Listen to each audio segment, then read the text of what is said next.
നമുക്കറിയാം, അറേബ്യൻ രാജ്യങ്ങളിൽ മഴയ്ക്ക് വേണ്ടി അവർ ക്ലൗഡ് സീഡിംഗ് സാങ്കേതിക വിദ്യ വരെ ഉപയോഗിച്ചിട്ടുണ്ട്. ഇതിലൂടെ കൂടുതൽ മഴയെ വരുത്തുക എന്നതായിരുന്നു അവരുടെ ലക്ഷ്യവും.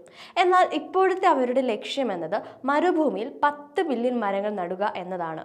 അറേബ്യ രാജ്യത്തിനകത്ത് 10 ബില്യൺ മരങ്ങൾ നട്ടുപിടിപ്പിക്കുന്നതിനുള്ള മഹത്തായ ഭൂമി പുനരുദ്ധാരണ പദ്ധതിയിൽ സജീവമായി പ്രവർത്തിച്ചു വരുന്നുണ്ട്.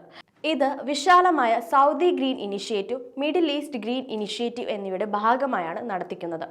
മിഡിൽ ഈസ്റ്റിൽ ഉടനീളം 50 ബില്യൺ മരങ്ങൾ നട്ടുപിടിപ്പിക്കാനുള്ള പ്രാദേശിക ശ്രമത്തിന്റെ ഭാഗമായ 200 ദശലക്ഷം ഹെക്ടർ നശിപ്പിച്ച ഭൂമിയെ പുനരുജ്ജീവിപ്പിക്കുക എന്നതാണ് ലക്ഷ്യം.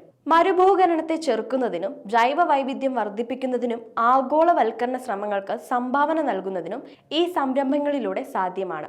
ഇതിലൂടെ തൊഴിലവസരങ്ങൾ സൃഷ്ടിക്കുന്നതിനും വായുവിന്റെ ഗുണനിലവാരം മെച്ചപ്പെടുത്തുന്നതിനും കാർബൺ ഡയോക്സൈഡ് ഉദ്വമനം ആഗോളതലത്തിൽ 2.5% വരെ കുറയ്ക്കുന്നതിനും സാധിക്കും.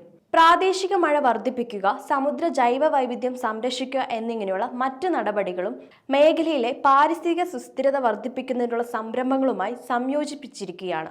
2 ഘട്ടങ്ങളിലായാണ് പദ്ധതി ആരംഭിക്കുന്നത്. 2024 മുതൽ 2030 വരെയാണ് ആദ്യഘട്ടം.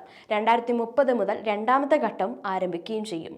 2000-ലധികം സസ്യജാലങ്ങളുടെ ആവാസ കേന്ദ്രമായ സൗദി അറേബ്യ 2030ഓടെ 600 ദശലക്ഷത്തിലധികം മരങ്ങൾ നട്ടുപിടിപ്പിക്കുവാനും 3.8 ദശലക്ഷം ഹെക്ടർ ഭൂമി പുനരധിവസിപ്പിക്കുവാനുമാണ് ലക്ഷ്യമിടുന്നത്.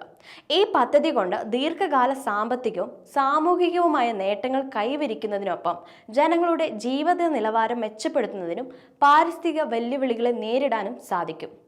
സൗദി അറേബ്യയിലെ വിവിധ ആവാസ മേഖലകളിലുടനീളം നടീൽ പദ്ധതികൾ ആവിഷ്കരിക്കുന്നുണ്ട്.